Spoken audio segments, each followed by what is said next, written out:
Good morning. I am with Krista Dicks this morning. I'm so excited to have you on our podcast. Krista has her own podcast. I do, yes. It's called the Radical Massage Therapist Podcast. Yeah. Awesome. And where can they find that? So they can find me on Instagram at the Radical Massage Therapist, or the radicalrmt.com is the website. Very good. Thank you so much. Are you in Canada? Where do you practice? I am. Sure. So thank you for having me here. First of all, Julie, it's lovely to connect with other massage therapists and other massage therapists who are podcasting. I think there's not many of us, but it's wonderful to connect. I think it's a much needed platform for massage therapists, and it really does seem to be resonating with everyone. So that's amazing. I am practicing in Ottawa, Ontario, Canada. I've been a massage therapist. This year in November, it will be 20 years. Yay, congratulations. Yeah. I'll hit 20 years next year. Very good. Yes, congratulations. Thank you. Yeah. It's a huge accomplishment. There's a lot of therapists that don't last in our business that long. That's it. Yeah, there really aren't that many. I don't know about you, but in school, for whatever reason, they gave us the 5-year warning, which was strange considering we were paying so much money and putting so much time and effort into our education, that they would then say, well, most of you aren't going to be here in 5 years. But I think that, we've both proven otherwise. Strong. Hang in there. Yeah. Well, there's a lot of tips and tricks that you have out there. I've seen them on Instagram. What is your most favorite thing to share with new massage therapists or massage therapists that might be suffering from some burnout? Wow, that's definitely been more of my focus, and it really became more of a personal reflection. I certainly want massage therapists to be in this career as long as us and longer. So I've interviewed massage therapists who are 30 and 40 years in practice, which is really inspiring. And I mean, what would I say to somebody like to prevent burnout and new in the practice? It's hard to say, but everybody kind of has to go through their own experiences before they see where the problems might be. So for me, sharing as much as I've learned in my 20 years, it can boil down to a few points. I really found that for me, being in the right environment has made a huge impact on the energy levels, the types of clients that you're seeing. And when we get into massage therapy, there's so many directions that we can go.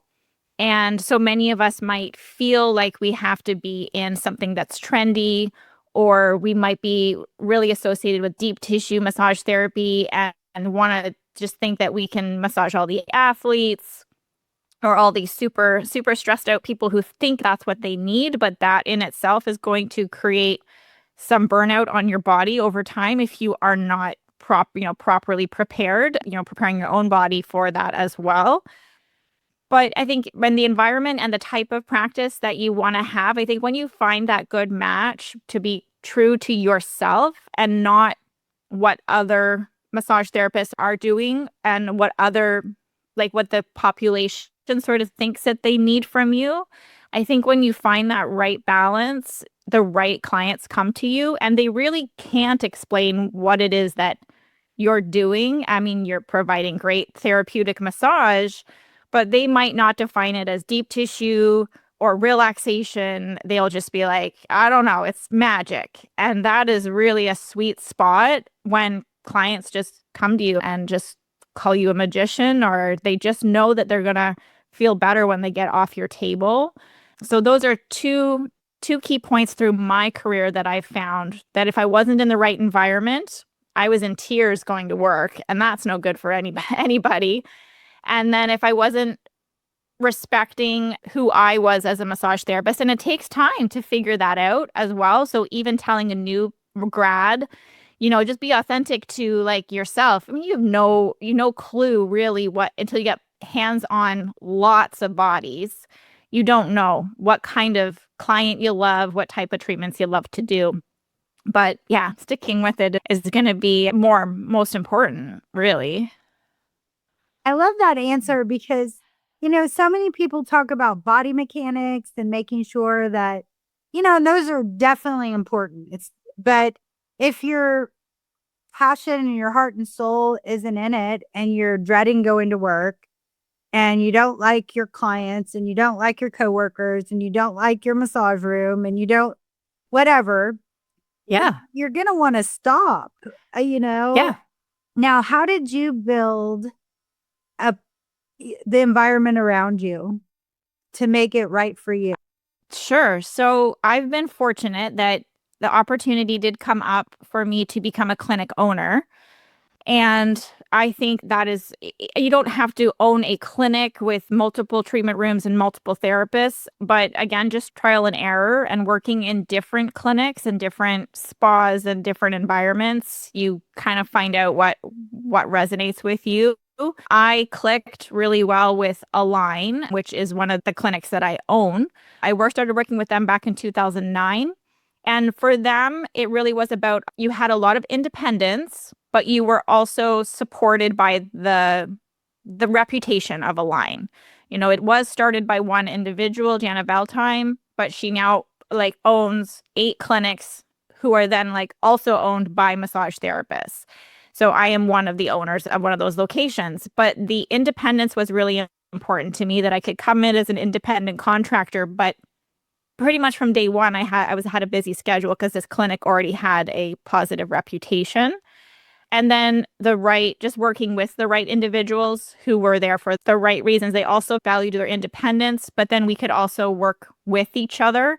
So when you're trying to be true to yourself as a practitioner, I'm not a deep tissue massage therapist, but I was now working alongside other massage therapists who loved deep tissue. So referring a client to somebody else wasn't a lot of work. I could refer them to somebody else in the clinic, and we weren't, they were staying in under the umbrella of Align. My colleague was happy. I was happy because I wasn't doing the work that was straining on my body, and my client was happy. And they still, when they needed what I could provide, they would come back.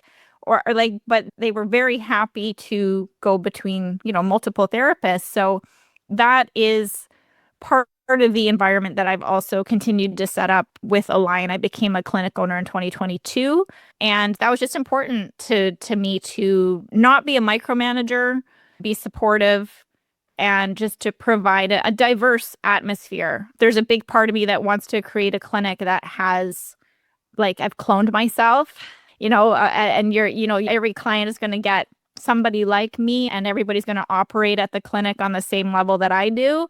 But that's not the ideal space, because clients are so diverse. So making sure that the team is very diverse between deep tissue and myofascial. We've got Reiki, and we've got a good blend of personalities and techniques, that then there's all of these different personalities coming to the clinic as well for those services. Sounds like Align really reflects their name. Yeah. And I think that's important. I mean, we talked a little bit about Handcrafted Therapy, and I love the name of my business because I give massages, and it's a handcrafted service. I make products that are also handcrafted. And, I love the fact that Align has done that as well. So I want to kind of ask a little bit more about the difference between massage services in Canada and the United States. Now, from what I understand, I think Canadian insurance covers a lot of massage therapy. Am I right? Am I wrong? Well, you're not wrong. It does depend on who you work for. So it's not part of our healthcare. That is certainly something that we are working towards. Our amazing association is definitely working towards that. Eventually, registered massage therapy will become part of healthcare. Then it'll be covered under our healthcare plan. But right now, it's insurance through your company. So where I am in Ottawa, it's a large population of people who work with the government. And the government does provide a benefits plan for their coworkers or their employees. That's what they are. And so a certain portion of your massage will be covered up to a certain dollar value. And every company, can have X amount of dollars. Some of them you only end up with maybe a few massages by the end of the year, and some of them you could get like a massage every week if you wanted. So that's kind of fun. But that is one of the benefits to being a massage therapist here in Ottawa, particularly, but also Ontario, Canada. It can vary per province, but massages are generally covered up to like a certain dollar value. So the predictability and sustainability of our career is reassuring. Even through the pandemic, we were considered essential, thankfully. It took 3 months of everything just being on hold to get there, but we were still seeing clients, 3 months after, the pandemic, and most people couldn't even see their own family. So we were fortunate that way. That's been a huge asset to maintaining a business here in Canada for sure. That's amazing. Thank you for sharing that. It was a lot different during the pandemic in the United States. I mean, we had a lot of time off and we finally got back into it. And, it is what it is. I mean, I think we're all kind of back into the swing of things now, maybe a little more cautious. I've made some changes in my practice just based on some things that I learned about how to clean, and maybe what to think about. I incorporate a UV light now in a lot of ways. I'm curious about what you have behind you. It looks like you have a magic circle and a foam roller and things like that. Now, are these self-care tools? Are these tools that you use in your practice? So right now I'm recording from home, and this is where I also record the majority of the podcast episodes. So I'm in like the spare bedroom, which is sort of like the yoga, Pilates, bike on a trainer nook. And I'm just sitting in one small corner of it. So as I also teach Pilates, I'm a certified Pilates instructor with Stott. And during the pandemic, I really started teaching, virtually. That was a huge bonus for me. That again, while that time I wasn't able to massage, I still had Pilates clients who were willing to show up virtually and continue on with their training. So that was great. So I've got all of the really cute and fun Pilates equipment that I just kind of acquired because we were working virtually from home. So I had them, my clients would have them. But yeah, you've got a good eye. That is a magic circle. I mean, luckily, I have them on hand when I do need them as self-care tools. I would love to say that I just stroll in here and actually use them on a daily basis for myself, but I don't. But definitely it's a wonderful little piece of my world that I get to teach Pilates as well as massage. That's amazing. I mean, I started my Pilates journey in 2021, 22, somewhere around there. And I really found it has enhanced my massage knowledge and vice versa, right? Yeah. It's almost like, I call it PT for yourself. Yeah. Yeah. No, it is so wonderful. Especially, I really love doing Pilates on the reformer. Have you tried the reformer Pilates yet? Yeah, that's what I normally do. Yeah, I actually had a class this morning I went to. Okay. Incredible. Yeah. So that definitely is it feels like PT for your body. And that's how it originated as well. And then just moving your own body, and usually the quality of the instructor needs to be quite high in the anatomy knowledge as well when you get a good one in Pilates. So of course, the two worlds just really blend together. And I've definitely cross-reference. I've been ooh, that's in Pilates class, I'd get a really good stretch from the instructor. And I'd be I'm going to use that on my next client because that's a great one. That's awesome. And Krista, you're a massage coach, correct? Well, I do. Since I started the podcast, I now mentor massage therapists at all stages of their career. I've been fortunate to be trusted in that department. I could have started quite a while ago, but, just confidence and feeling like I needed more experience. But I've been really grateful that a lot of massage therapists have reached out to me to want to learn, whether they're at transition points of their career. I'm also open to coaching somebody out of massage if that's what they want, because I do feel like you should and deserve to be happy in any career, and you do not want to be unhappy in massage because everybody knows it. So a few of the clients have come to me for starting their own practice. So that's been really amazing to see them go from working for somebody else to building their own space. Some of them, again, it's been in a transition. Some of them just need that overview of like, I'm in all of the places. And if I can just show them, you only have to be like in one, but maybe like raise the rates a little bit, then you don't have to worry about all of the other things.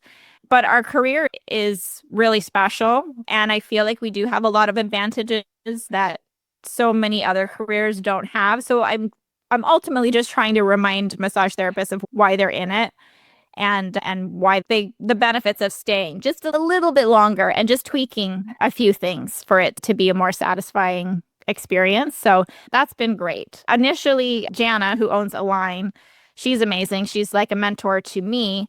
And when I started the podcast, I wanted to let her know that your name might come up, as it already has twice in this conversation. And I also said like Align might come up as well. How do you feel about that being out there on the podcast?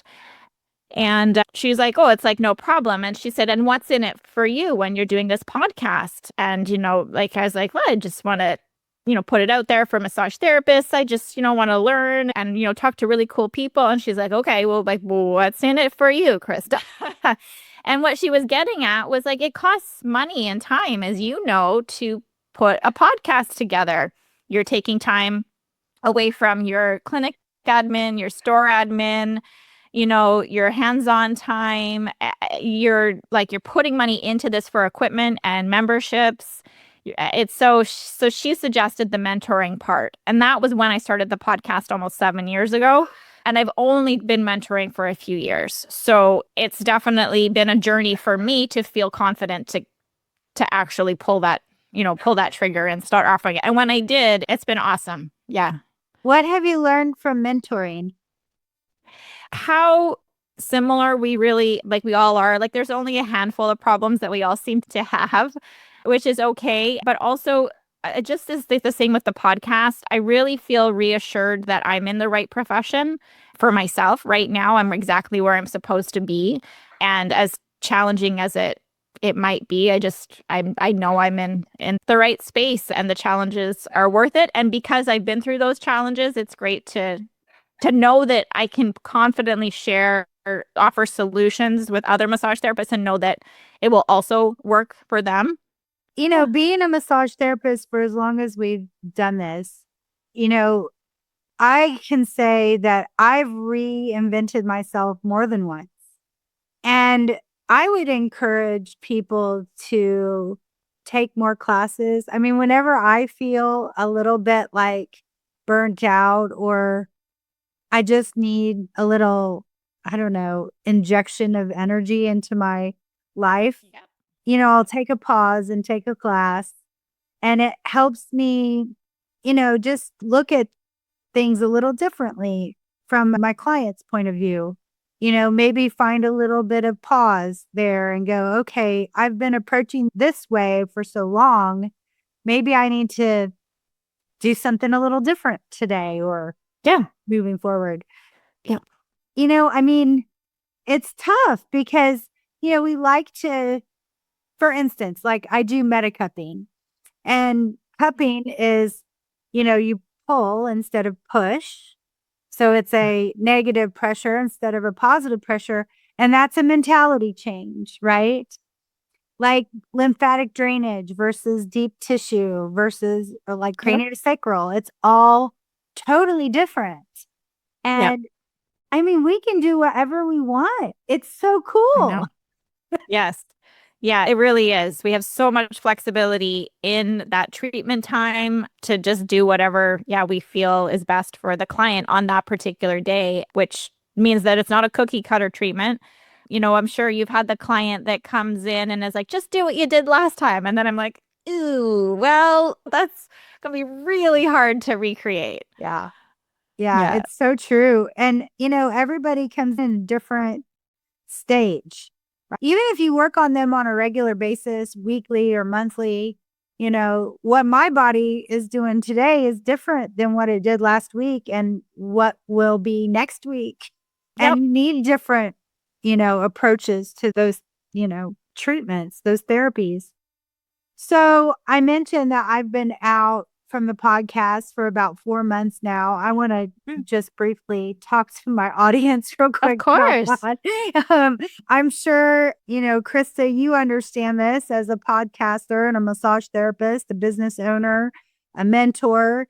I mean, we're juggling a lot of balls in the air and, between moving my business and putting my mom in a nursing home, it was quite a ride. So I want to thank my audience for coming back with me and letting me enjoy the pause. I hope I was able to enjoy that a little bit. It was a lot of work. How do you handle stresses from outside your business? And when it affects you, do you take a pause? Do you encourage others to take a pause? What does that pause look like? Yeah. And I mean, good for you for not trying to push through. I think that can only come with the experience that you have in this career, I think, as well. And I certainly experienced the stresses, and the audience, completely understands. So, they'll come back and just be excited for a new episode and to hear your voice in their ears again. So that's really special. For stresses, certainly if I was in a situation like that, I would be taking the time off and not apologizing, not even, sometimes people might come on their social media and be like, I'm taking a break and this and that. I more than likely just disappear for a little bit or post less often, and that's fine. Nobody seems to miss, I don't want to say miss me, but life goes on. When I started becoming a clinic owner, I had some supportive other clinic owners. I say supportive, but they were also very much like, you're going to have to give up something if you want to be a successful clinic owner. And yes and no. I've found that it's just about you step back from one thing and because you need to focus on something else, and then you step back, then things are like humming along again, and then you step back into, say, the podcast. I've learned to build in breaks. I mean, you can't control life, and if something did come up and I needed that time off, I would take it, but I've built in breaks to the podcast now for the summer. I take the summer off and I take the month of December off. And I don't unnecessarily announce it. I don't apologize. I'm just like, this is no recording in the summer and no recording in December because it's a crazy time of the year for massage therapists and just in general. So that's typically how I handle those stresses, but they do happen. And I think, again, it just comes with experience, as you've, now lately experienced, that you got to look after yourself, first of all, and everybody who respects your time and what you do, they'll understand. I totally agree. We had a American Massage Therapy Association meeting at my store a couple weeks ago, and Jennifer, I'm probably going to butcher her last name, Leongier. It's French, and she sounds fabulous. She was talking about how we hold energy, good, bad, and ugly energy, and our clients can feel that through our hands. And we did a little bit of a activity where we paired up and we closed our eyes and we just put our hand on the other person, like on their leg or on their arm. And we had to think about something either really calm and focused or a really erratic energy and frustrated. And we didn't tell the other person. We just touched their leg and thought about that. Right. And I'll tell you, my partner and I, we're good friends. And we both got it right the whole time. And it was easy. And I don't say that lightly because I'm, that kind of thing sometimes feels a little untethered for me. Like doesn't feel real. It's very abstract. And it was just so cool. So I think we really do need to go inside and figure ourselves out before we can actually help other people. Whether it's through a podcast or through a massage or whatever we're doing, we got to straighten up our own selves sometimes and take a breath. Yeah. And I mean, it's never going to be perfect. I think there's, they say like you're either coming into a crisis, you're going to be in the middle of one, or like get ready because like, one's going to be like you just got out of one, but be ready because, something's coming up on the horizon. And I mean, thank goodness sometimes some days are just, so spontaneous with what happens in your life that thank goodness the client is face down for like 75% of the treatment because you're just trying to control your face. But like, and I know sometimes you do have to show up when something you just received, a text message that might be, set you off a little bit emotionally. But, if you can be professional, I don't say compartmentalize lightly because you don't want to do that long term, but, it is possible. But taking those breaks when you need them and recognizing them, so early on, that's so cool about the energy that the clients can feel it. And they might not be able to pinpoint, that it was like the energy, but they just be like, oh, that treatment didn't feel the same, or I don't feel as good after that treatment. Yeah, definitely. I would like to ask something else. Okay. So right now we're kind of going through a weird time in our world, and there's some concerns about spending money. And, Sure. Unfortunately, a lot of people think massage is not a necessity, even though we know better than that. How do we kind of get past that in our marketing efforts and try to get our books full? Big question. When was the last time, I mean, when did you raise your rates? So you raised them at the beginning of the year, or has it been a little bit of time since you raised them? I raise my rates every January. I let my clients know in December, you better get your packages before the rates change. Yeah, good for you. In Canada, we're not able to do the packages. So it's just sort of this announcement that in January the rates are going up. And I feel like some of the hesitation and worry comes from the therapist side more than the client side of that experience. But it's not, I really don't have a true answer as to how we can keep our books full because I'm very fortunate, and it could be just the privilege of where I am in the city of Ottawa and like in Canada. I mean, a lot of people here have lost their jobs, and that will be on the horizon. We'll certainly know more probably in a few months because the government did make a lot of cuts to jobs. So those people knowing that they're going to be leaving that job, they're still riding out those benefits and actually trying to use them before they no longer work for the government anymore. But our books didn't really change. Things just sort of picked up January 1st, the same as they did December 31st, even with a raised rate. Nobody really questioned it. I mean, we don't hide it, but I think the changes are going to come probably closer to the summer when, a few months have gone by and people are not in the same job role with the same benefits.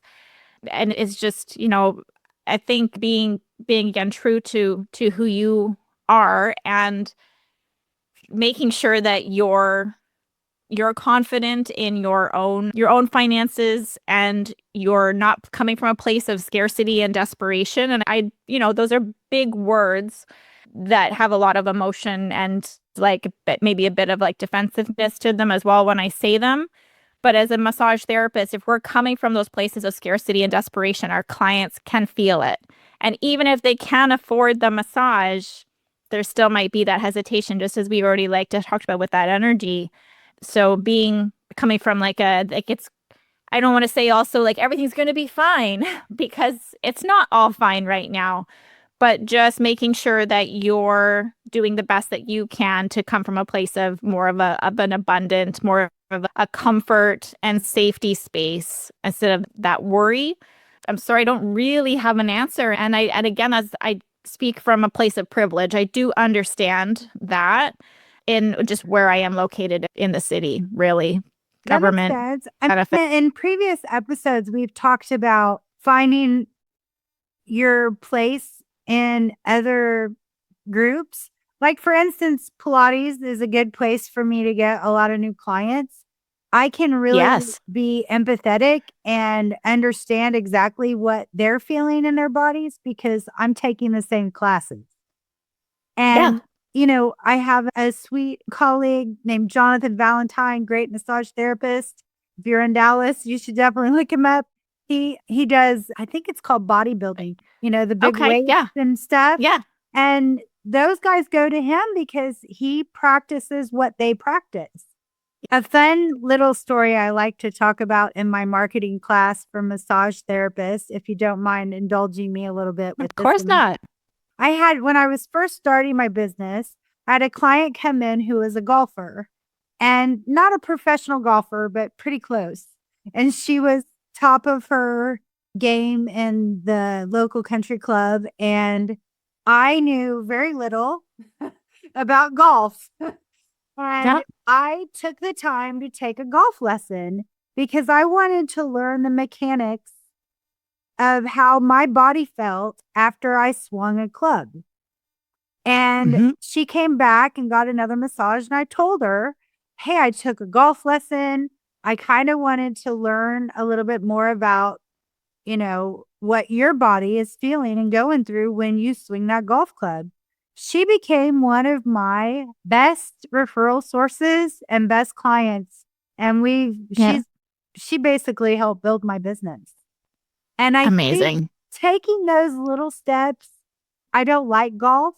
I'm not a fan, but I did that because I cared about her and I wanted her to be successful and I wanted the massage therapy to be successful for her.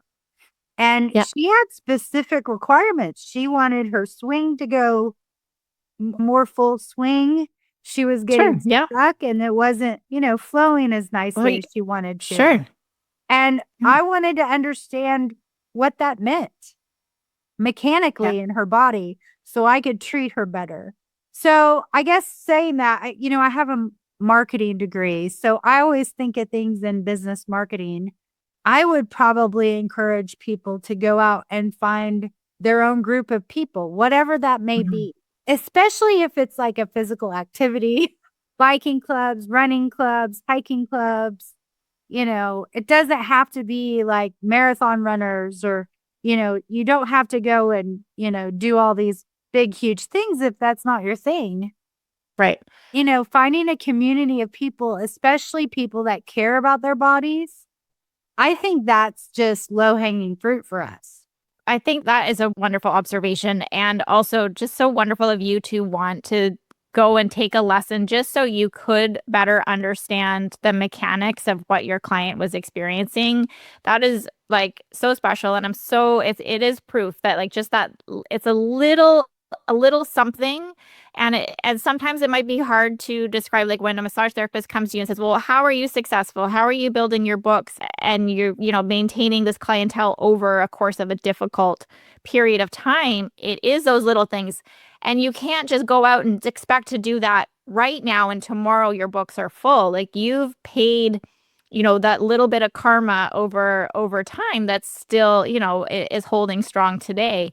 I love that because it does come back to sort of being that authentic person. You've got to like, it's wonderful to have that curiosity, but you're also like, I'm not really into golf, but I need to like understand. And if you're going to find an activity out there in the community, like, there probably is already one that you are doing. And the surprising thing is maybe they don't know that you are a massage therapist because again, we might not want to feel like we're selling ourselves. But that if you just happen to drop it in or like, have you gone for a massage? And it'll just kind of come up in conversation, but doing the activities that do also feel true to you. Like you said, if you're not going to do you're not interested in doing a half marathon, don't sign up for like the running club because you'll hate it. But I think that there's already some little pockets where you might already experience that. And as you mentioned, you're doing Pilates. Pilates is not a low price point to enter.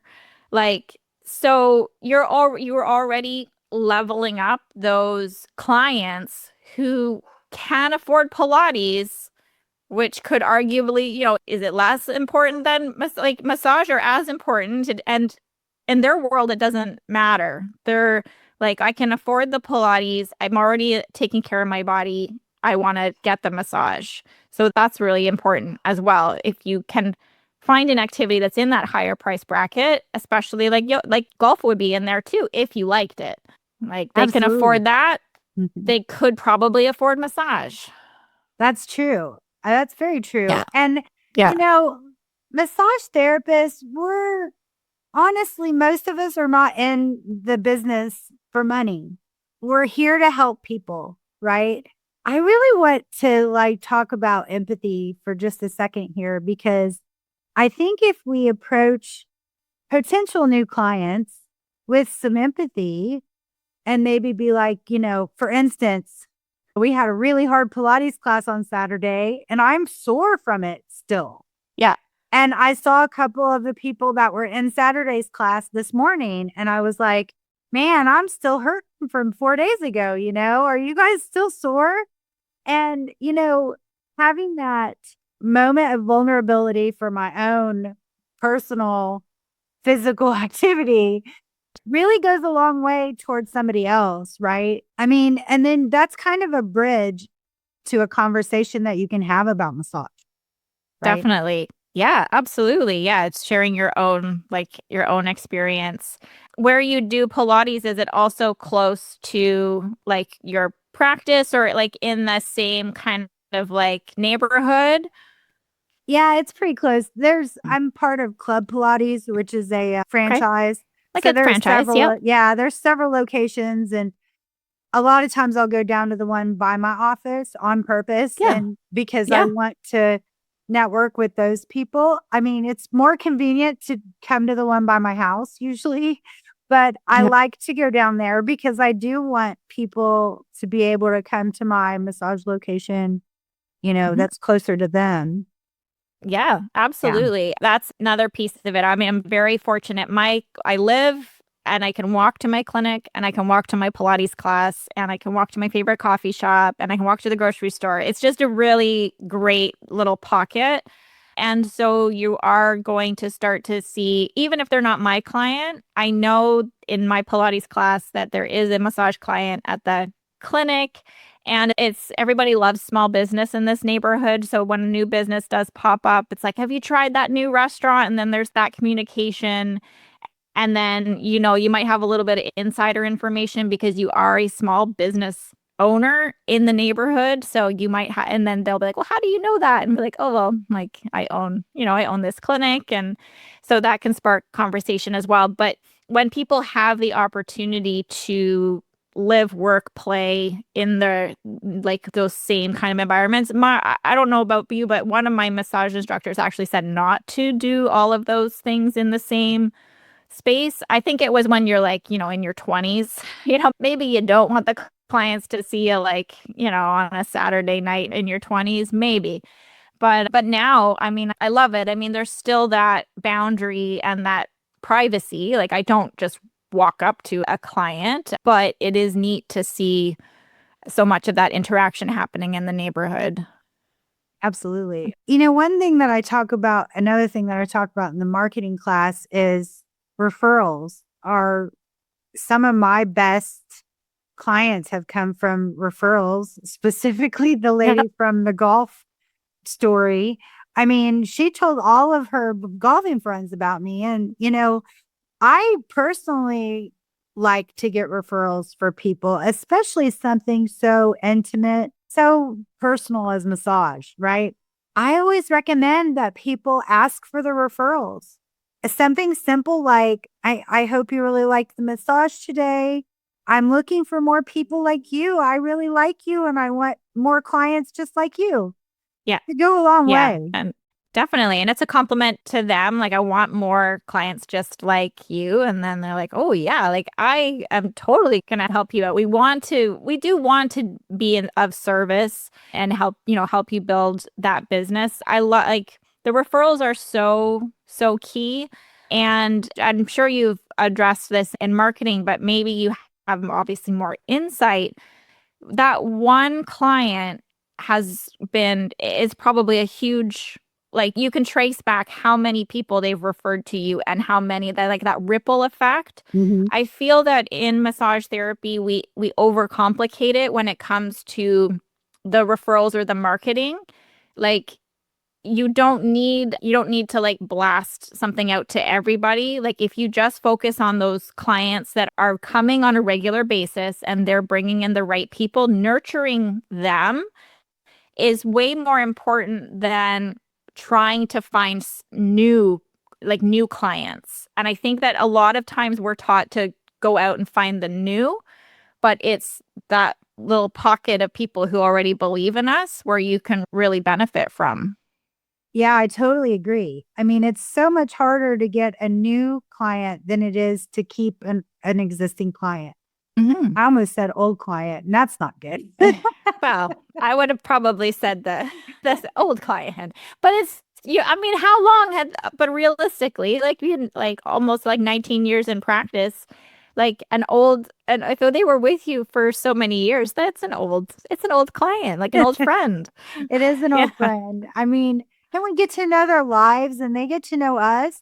I know some of their grandkids' names and, when their dog had surgery or, I know. when their husband got sick. I mean, when they were tired, those kinds of big life changes. I tend to write them in my soap notes just so it reminds me to follow up with them on those big life changes because it can be physically impactful on their body and change the way I might approach my massage. For sure. And they're going to be so just glad that you did remember. And I think that is a really wonderful tip as well, to mark those things in your soap notes, or if they're counting down the days till their next holiday, a little note like Italy, June, then you kind of like throw that in there. So like what you've been working on for Italy, or like, have you packed yet? Like they really love that. And it's not fake. Like when you're doing it from a genuine place of care for the individual, like it does go a long way. A relationship. And if you feed it and take care of it and nurture it, it's going to come back to you tenfold. I love the fact that you talked about confidence in your practice too, because that has a lot to do with people relying on you and depending on you to help them with their massage therapy needs. And, we don't just come out of massage school completely confident about our skills or come out of a continuing education class going, I know how to do this perfectly. We all have that tendency to go, I'm feeling like what's the term when you think you can do something and you can't? I call it a goob. Like I'm a goob. Like I say, like I feel like a goob right now. That's not the technical term, but I'm just like, I feel, especially like when I'm going to talk on the podcast to like a guest, and like I'm like, oh my gosh, like they have more experience than me. They know what they're talking about more than I know what they're like. I feel like a goob. Yes. Yes. I mean, and it's okay to admit you don't know something. And I think that's important to do because, like, when she came in and talked about her golf swing, I was very open and honest with her about it. I think that's just as important as displaying what you know and saying, I don't know this, but I want to find out for you how I can help you. And be genuinely honest about that and show that caring, empathetic nature that we have as therapists. We are living in a world that's almost void of empathy right now. And gosh, that makes me want to cry.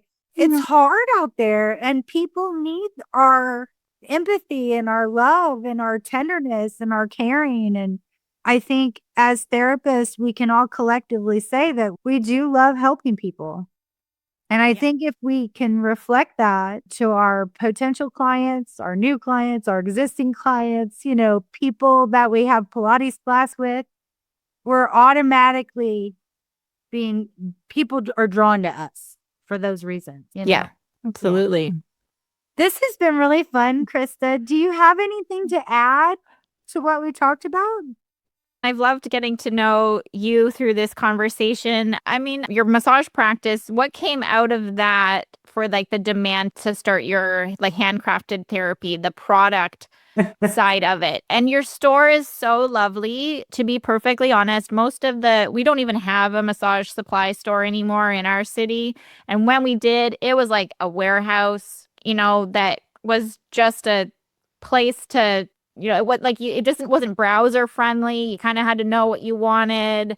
It was not a massage therapist usually working there, so they couldn't really give you any recommendations. But how did that come up for you? Because Yes, thank you for asking that question. So about 2016, I started making a muscle rub.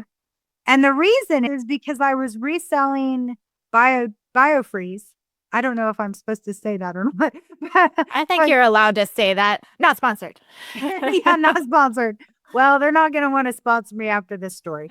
So I had opened my business when I had been renting a massage room from a chiropractor and a nutritionist who were very natural, They asked me, they said, "Why are you selling BioFreeze?" And I said, "Well, because my clients want it. So I'm selling it because they want it." And the nutritionist asked me, "Do you know what's in it?" And I said, "No." And she goes, "Shouldn't you know what's in it?" And I'm like, "I don't know, maybe, I guess so." So I kind of went down a rabbit hole and I realized how many chemicals are in the products that we use all across the board. I mean, yeah, it's so sad to think about. And I made the muscle rub. And then I got into this mentorship program through the Chamber of Commerce. And I said, okay, I have a muscle rub. Well, now there's a lot that goes into this story, right? I mean, I gave it to my clients and asked them for their feedback for it. I even gave them a questionnaire to fill out. I made modifications to the product. This is over a long time. So maybe it's been 10 years now. So this was about 2018 when I was like, I have this product. How do I sell it? And the mentors and I kind of developed a business plan to open a massage therapy supply store because it wasn't just muscle rub that was needed. I didn't like the ingredients in massage lotions, creams, and oils either. And so I really opened a big old can of worms. And then our local massage supply store, frankly, was kind of dying at that time. And the guy had been in business for a long time. And I looked into purchasing his business and that didn't work out. And honestly, a friend of mine who was my attorney at the time, she goes, "Well, why don't you just open up your own?" And that scared the crap out of me. Sure. So here I am, we've been open for, I guess it'll be 4 years this year. We've been open for 4 years. And I just reopened the new space a couple of months ago and it's beautiful. I love it. Yeah. I love practicing massage there and I love my renters. I have 3 renters and they all do different things. You kind of briefly talked about Align and how it's good to have different people doing different things. I have another massage therapist that she teaches lymphatic drainage and oncology, and that's totally different from what I do. And then there's a esthetician who does facials, waxing, and lashes. And then we have somebody that does colonics. Okay. Yeah. And there's always a lot of questions about colonics, but it's really cool. Kind of cleans out your system. But yeah, so that's where I'm at. That's lovely. Yeah. And that's usually when the best businesses are developed is you were going down that rabbit hole. You were scratching your own itch that, okay, well, you're right. Maybe I shouldn't be using BioFreeze because I don't know what's in it. You created your own product. You sought out the mentorship to launch it, the best way possible. The supply store was it's just an interesting chain of events that it all happened very organically. Still scary, but that's such a lovely story that, again, should be inspiring because when they do see that you've been in practice 19 years, you've owned the business for 5, it might seem, like she's this type of person or she got there in a very short amount of time, but it doesn't just happen overnight. And because of that personal connection and that personal curiosity, it is there's a better foundation for the business. For the massage therapist who's thinking that they open a massage supply store just because it's going to make a lot of money, might not hit as much success. Yeah, I totally agree. It's been a rough road, and I've learned a lot of difficult, valuable, and expensive lessons in the process. Sure. But I hope it is inspiring for somebody out there. Go down a rabbit hole and see where it takes you. Yeah. Yeah. Yeah. I mean, do the research. If you don't like something, change it. Be the change you want to see, right? Yes. 100%. That's all. Yep. And there are people that come out of the woodwork to support you. There are, especially in our industry. Yes. I mean, I don't know you. I've never talked to you before. And I already feel like a camaraderie that we are supportive of each other. I mean, go do it. Yes, absolutely. Yeah. You said you were browsing my Instagram. It was before we got on the call. And one of the most recent videos is that I want to be your hype. I want to be your hype girl. Like, let me, give you that little pep talk about that business that you want to start or that course that you want to do. Because there's not many, I mean, I want to say there's not many, but it's hard to find those people that do want to support the crazy dreams that we have. And I consider definitely, I think you would be a hype girl for anyone that wanted to start their own business or just had a little idea, massage or otherwise. But we all need those people in our corner for sure. I agree. Just give me some pom-poms. I'll be a cheerleader. Yeah, definitely. But thanks so much for talking to me and taking the time out of your busy life, doing Pilates and massage and running a line and all of the wonderful things that you do and being the cheerleader for others. I just so appreciate this time.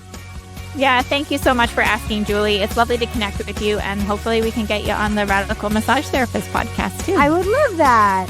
Thank you so much.